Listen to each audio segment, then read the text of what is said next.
Yan lang ba order namin? Hindi, marami kaming pera pambayad.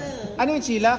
Marami tayong pambayad? Marami kayong hugasin. Gusto ko. May worth. May worth 100 lang.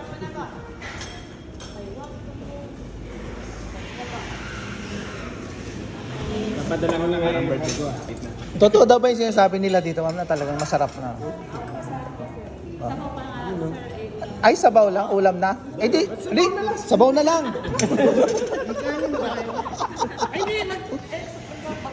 Di, mahilig din kami sa sabaw eh. Ayun, oh. Ay, palagay ko nga masarap talaga. Hindi ko nga sinasadya eh. Kaya sorry naman ako kay ate. Ngayon lang tayo kumain ng ganito karami. Oo, no? May sponsor. Dapat pala talaga may ano.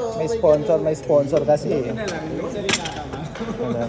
Napabalik siya. Ay, wag kayo masyadong kain, nakaka-high blood yan.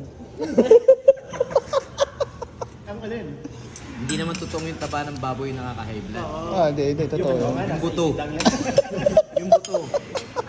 Bakit? Kaya nga, Nandito ako sa kasalan. oh, Kainan na. oh. Kukuha na ako ng lechon. Puro buto na. Ay, Na-high blood ako. yung pala yun. Ayaw pa na dong. At saka yung nakaka-high blood, yung wala na talaga. Yung wala ka nang makain. Ano, okay na ba kayo? O magdadasal pa